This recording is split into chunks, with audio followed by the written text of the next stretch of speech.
Welcome to the Epcotian Adventure, a podcast where we talk about all things Disney, but we're Epcot-centered. including tips and tricks, festivals and favorites, and the very latest in our rankings and reviews. But we're still old enough to remember when Space Mountain definitely would have made our list. This is episode 119, the top 7 rides at Walt Disney World.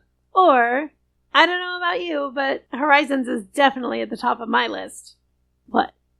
So now, please remain seated, keeping your hands, arms, feet, and legs inside the podcast as we embark on our Epcotian adventure.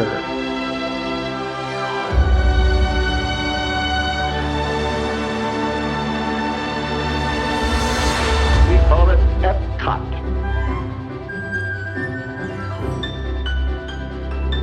Howdy, folks, and welcome to episode 119 of the Epcotian Adventure. I'm Rod. And I'm Sue. And folks, should we tell her that Horizons is gone now? I hate to break this to you, but Horizons closed at Epcot. No. Yeah. Nobody told me. Yeah, and in a bout of the weirdest irony ever, every time we go to a Disney park, Thunder Mountain closes. Every time. We just planned a trip to Disneyland for Oogie Boogie Bash and found out Thunder Mountain's going to be closed. It's so weird.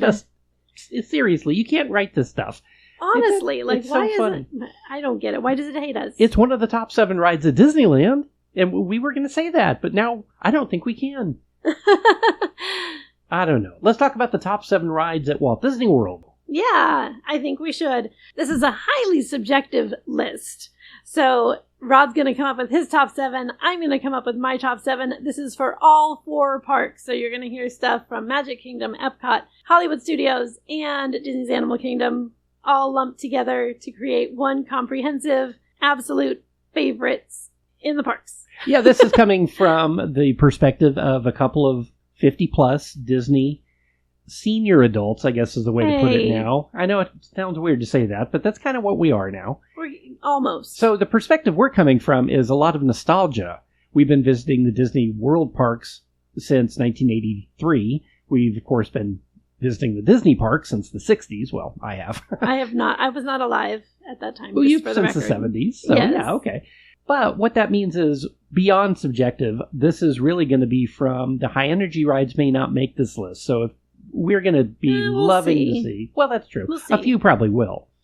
But we'd love to see at the end of this what your top 7 is. So let's go ahead and start this off. Sue, this was your idea, so why don't you start us off with your number 7? My number 7. Your number 7. My number 7. We are not combining our list. I will say also, anytime we compile a favorites list, we always have overlap. So you will hear some repeated attractions, but we'll just go in order. So 7, 7, 6, 6, 5, 5. So as we get to repeated ones, we just won't go into detail, but okay. All those disclaimers. And now my number 7. Starting at the bottom of my list, my number 7 is going to be, I'm rearranging even as we speak. Color me surprised. I know. Lists are hard for me. Ranking things is hard for me. Yeah, mine came together in literally about a minute. But I guarantee there will be something on my list that you go, oh, I forgot about that. Yeah, that happens every time. Okay, number 7. My number 7 is going to be Mickey and Minnie's Runaway Railway at Disney's Hollywood Studios. And so is mine. No way! So let's talk about Mickey and Minnie's Runaway Railway. Run. That's hard to say. Run away.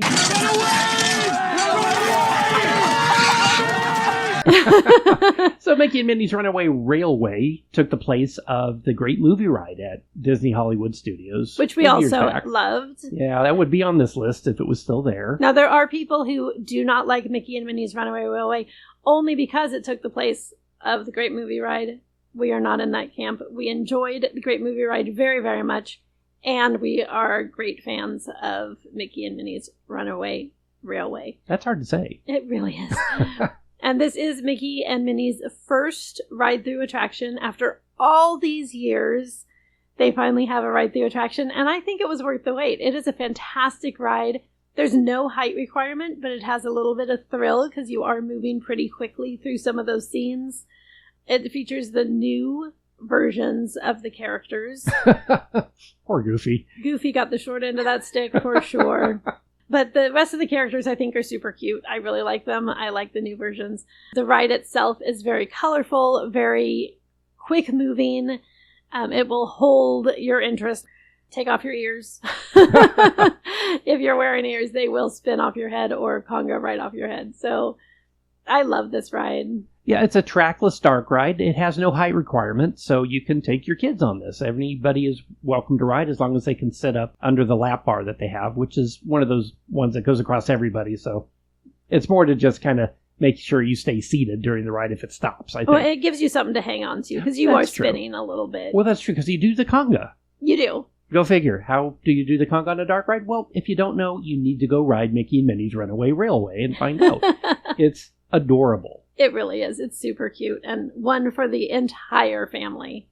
I really like this one. All right. Well, what's your number 6? Well, I got to do my 7 first. You do your 6. That's a good idea. Okay, so my number 6 is the iconic, the amazing, the inimitable Spaceship Earth.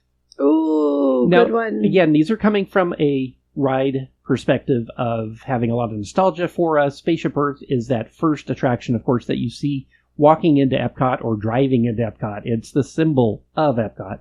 It holds a slow-moving dark ride through the history of communication. Sounds boring, and it's not. It's actually quite endearing. It has the voice of Dame Judi Dench, M for all of you James Bond fans. But it's one of those iconic attractions that if soon I go to Epcot, we are riding this at least once. Of course, every time we leave it, it rains. But weird. Anyway, it is my number 6. It is one of my favorite attractions on the planet, but I still have 5 ahead of this one. Sue, what's your number 6? I'm glad that you put it on your list because it actually got knocked off of my list. And I love Spaceship Earth. I love it. I mean, it's our logo for our podcast. Yeah. We love Spaceship Earth. But when you're looking at as an attraction, it has very high nostalgia for me. But when you're looking at as an attraction, is it one of the most interesting attractions? I don't know. So again, very subjective. Love Spaceship Earth, but it did not make my list. So my number 6, I'm actually going to stay in Hollywood Studios. And my number 6 is going to be Twilight Zone Tower of Terror. Oh, good choice. Which did get knocked off my list, so that's perfect. Or should I say it dropped off my list? That was good. It drops. It's a drop. Yeah. Anyway. So Tower of Terror is a drop ride. It is unique amongst other drop rides and even amongst the other towers of terror across the globe because it does move out of the elevator shaft. So you are moving horizontally as well as vertically, which is very unique.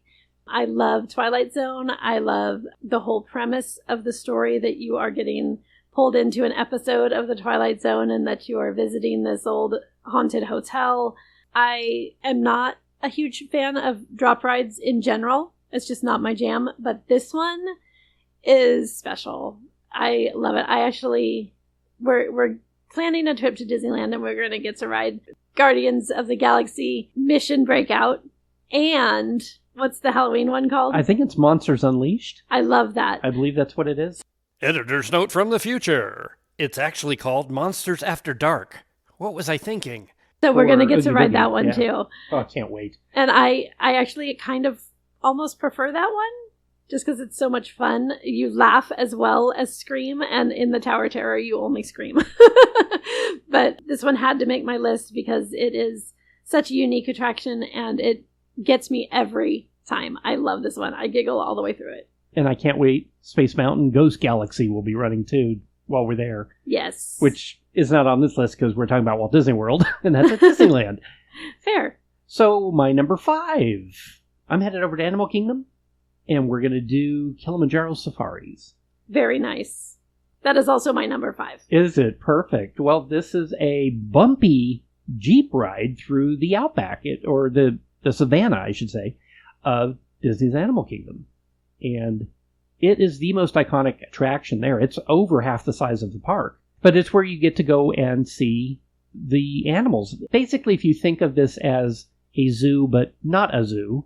Don't put it in again. Don't put that in here. Okay. I was going to drop in the not a zoo, but we put it in so many times. I'll just leave that out. The original ad campaign for the park when they first opened Animal Kingdom was calling it not a zoo. And it was a thing because it's so much more than a zoo. You're not going to see animals in cages. You're not going to see very sad animals in very small enclosures. And we go on this every time. Every time you go on this, it's going to be a whole different ride. You're going to see different animals. You're going to see ones that are out on the savannah that weren't out before. You're going to see a lion up on the rock that wasn't there before.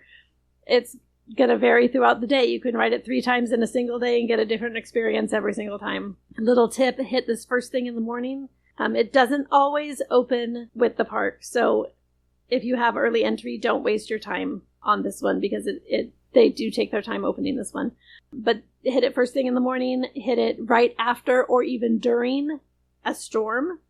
It doesn't close for the rain, and the animals get very playful on a hot day when that rain comes out. So this is tips to see the animals at their most playful, the most appearances of the animals.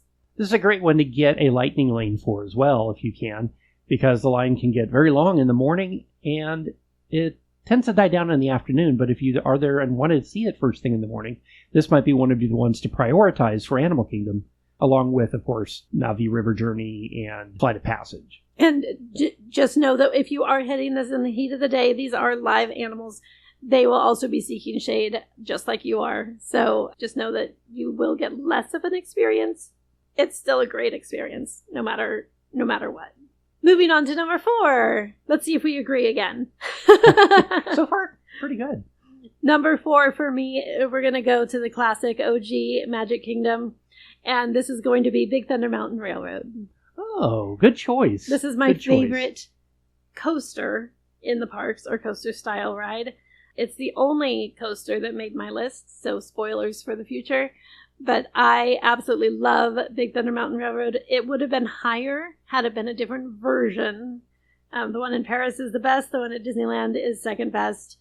This one is still great because it's Big Thunder Mountain Railroad. And of course, when we were in Tokyo, it was closed. Seriously. Yeah. You can't make this stuff up. It's true.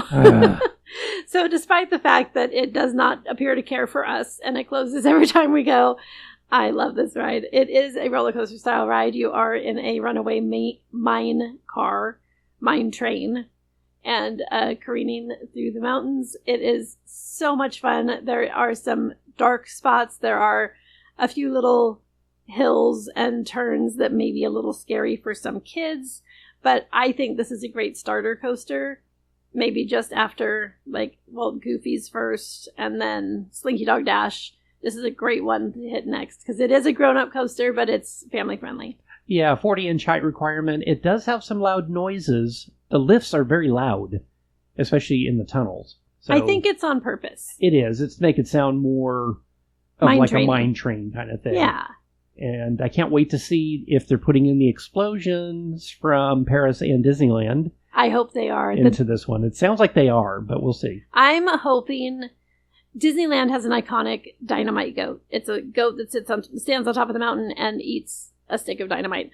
I am hoping that something similar, maybe not exactly, because I love that he's only at Disneyland, but something similar coming into Walt Disney World, I think would be really fun. Maybe a dynamite armadillo. There you go. That would be good, yeah. Well, my number 4 is at Magic Kingdom, and it is the People Mover. Oh, yay! Now, again, this is not a high-energy ride by any stretch of the imagination. It's a futuristic look at transportation that Walt dreamed up years ago. And the People Mover takes you around Tomorrowland and shows you inside and outside of different attractions. It was meant to be something that Disney sold to actual municipalities and to airports and to shopping malls. And one was sold to Houston Bush International or Intercontinental Airport. It's now long gone, but because of the Wedway People Mover, it became a thing at one of the airports. I just love that. The one at Magic Kingdom is still in operation. The one at Disneyland is closed. So this is the last of the People Mover attractions or locations where you can actually still ride this, and it is a hoot. You just get in and it takes you around Tomorrowland. It's just one of those things that's a good filler attraction during the heat of the day. It does go inside. It has one of the best fireworks views if you can just happen to catch it. And it's just, again, the nostalgia factor for me on this one. So the People Mover takes my number 4. I love that it made your list. This one was another one that got bumped off mine, even though every time we go, We ride it at least once. Oh, yeah, I at least once. Sometimes absolutely love this ride. multiple times a day and at night, because it's different. And it's one that you don't have to wait in a long queue for. It loads continuously, so you don't have a long wait. Even if the line gets a little bit longer, it's a good time. And again, no height requirement, so this is good for the whole family. And if you want a nap, this is a great place to do it. Also very true. Although it does throw you around those corners a little bit. So. Yeah. I can sleep through that. So number 3. My number 3 is back at Epcot, and this is the Living with the Land attraction at the Land Pavilion. Again, not a high energy attraction, and so you just gave me a look. Is this number 3 for you too? This is also my number 3. I kind of thought so, based on your smile. It's a slow-moving boat ride. Notice the slow-moving thing that I keep doing. Yeah, I'm getting older, so this is not a teenager's list, obviously. But it goes through the greenhouses at the Land Pavilion at Epcot. It's meant to be edutainment, and it's one of the original attractions. It was originally called Listen to the Land, and had one of those kids singing songs like all of the attractions did at Epcot back in the day. It has been updated, and at Christmas does a Christmas overlay even, which is just beautiful. Lights everywhere, trees everywhere, and at night especially, it's when that overlay is in. It's, again, a nostalgia thing for me, I think. It's not the most entertaining of attractions, but I love it because it has the pirate smell, like the water smell that we all love. It is a good place to get in the air conditioning for about 15 or 20 minutes. And later in the day, pretty much after World Showcase opens, after 11, the line drops down to nearly nothing. Love it, love it, love it. I love all those things about it as well. I also love the beginning scenes where you're going through. I love the house with the dog and the rooster crowing. I love the buffalo and the little groundhogs. I like the barn scene. I love the music in that barn scene with the screens. I love this ride. It has goats. It does. We were just talking about the Thunder Mountain goat at Disneyland. This has goats. So but they are not chewing on dynamite. Yeah, but one of them could. They could move one of those goats over to Thunder Mountain. I'm just saying. Disney, if you're listening, there you go. You already have one. Migrating goats. But yes, we love this ride. Again, not high thrill, very slow edutainment. You're going to learn something as you go through. I love that. Yeah, definitely high on the list. This is number 3 for both of us.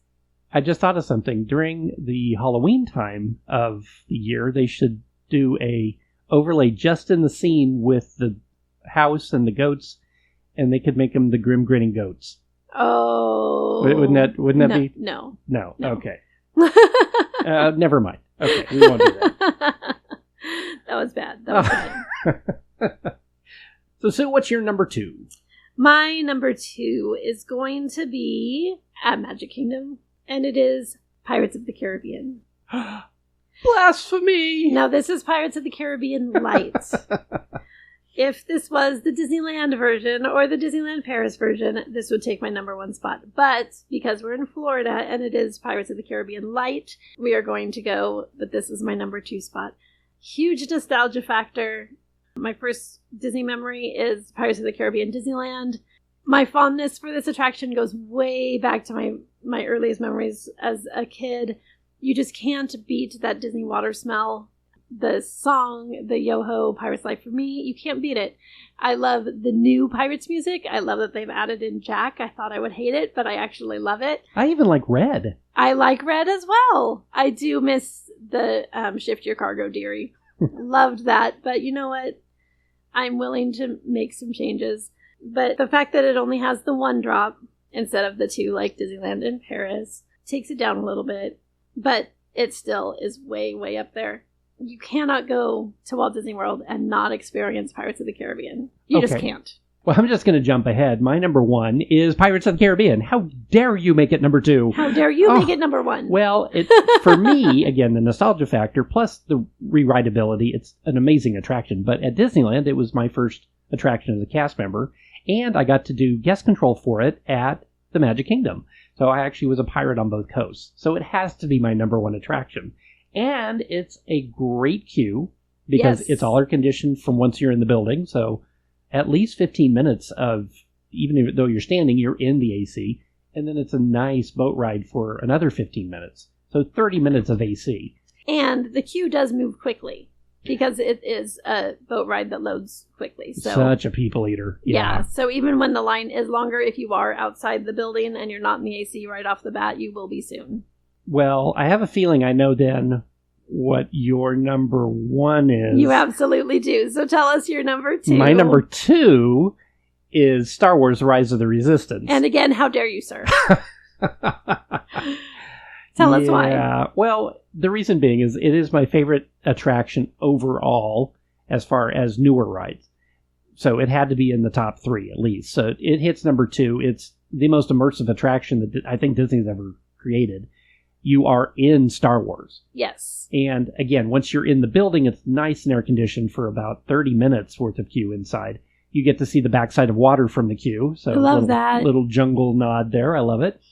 And there's little benches along the way, too, which I love. They don't always do that. Those little not natural, the rock wall benches. The one thing they didn't do there that they should have, like they did at Avatar, was put a restroom halfway through the queue inside. They really should have. Yeah.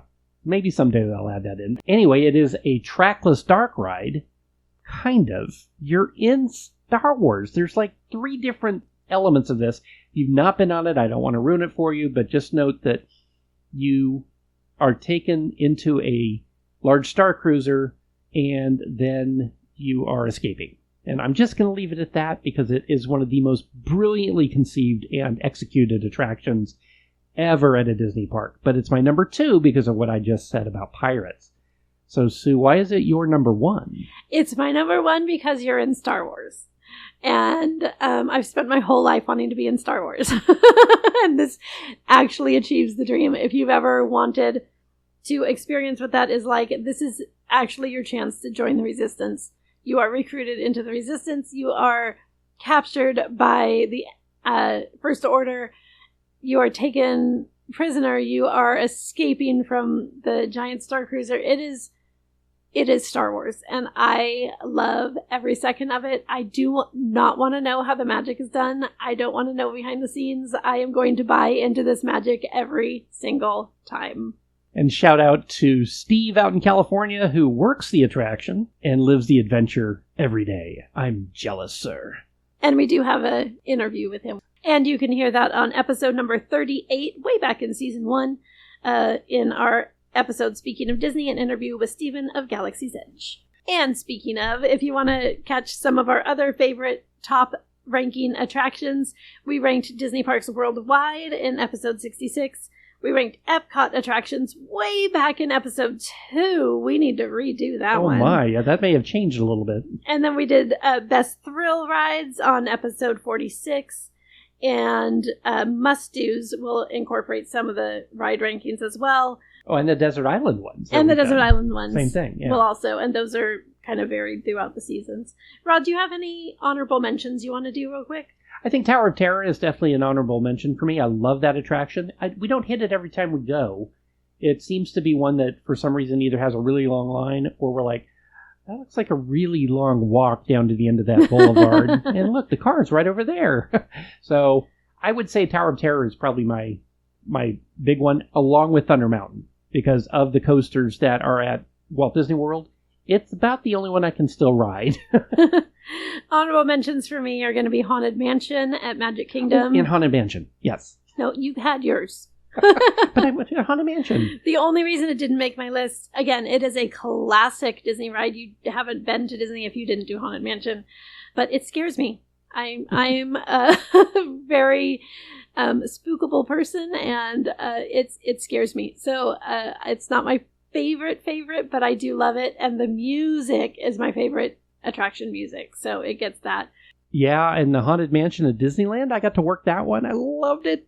But ghosts are real, folks. You need to listen to episode 40, our Ghost Tales of the Magic Kingdoms of Disneyland. Sorry, of Disneyland. Ghost Tales of Disneyland. We were going to do a follow-up, but we never did. We still need to do that. We might be able to do that this year. Let's see what we can come up with. This year we're going to Oogie Boogie. That'll probably... Oh, that'll end up being our Halloween episode. You're right. We'll still work on it, because that was really fun to do. But yeah, the ghosts inside the mansion, there may actually be a few. Just saying. Look, here comes our Halloween season already. That's I know. crazy. Well, it is August, so I know. And Oogie Boogie starts, and Mickey's Not So Scary starts. Wow. Crazy. And pumpkin spice lattes come out, like, next week. 2 other quick honorable mentions I just want to throw in there because I love them. Guardians of the Galaxy Cosmic Rewind. It's not one I hit every time because I do get a little bit of the motion sickness, but it has to be on this list as an honorable mention. Such a fun coaster. That's at Epcot. And then Toy Story Mania, I'm going to throw in there as kind of a wild card because I love a good shooter attraction, and this is the best of the shooter attraction type rides. It's very competitive, and I lose every time, but I still love it. Well, folks, that's our top 7 Walt Disney World attractions, rides, thrill rides, whatever you want to call them. Was this a must-do? Probably not. Probably not, but it is for us. A lot of nostalgia factor in there, of course. Tell us what your top 7 is. Like I said at the beginning, we want to know. Tell us down in the comments what your top 7 is for Walt Disney World. And does the Skyliner count as a ride? Oh, I do That's love a the good Skyliner. question. Anyway, folks, that is it for episode 119. I can't believe we're that far up. I know. And stay tuned for some Disneyland episodes coming up this fall. I cannot wait. Before we go, we'd like to give a big thank you to our theme music composer, Jason Patrick Rowan, whose music is licensed through Pond 5. And, of course, thank you, Phoenician. Thank you, Phoenicians. And don't forget to rate, review, like, share, and subscribe. It really does help other people find us. You can find us on social media on Instagram, Facebook, and YouTube, and wherever you listen to podcasts. The Epcotian Adventure is a $1,000 brunch production and a proud gold member of D23. Thanks for joining us today for episode 119 of the Epcotian Adventure. I'm Rod. And I'm Sue. And we'll see you in line. Bye.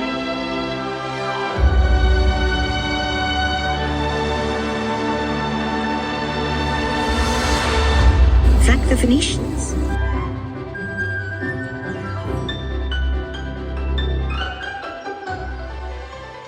And I'm going to say now... Oh, that's not. Shoot. Lies. You're full of lies. You sit on a throne of lies. I know him.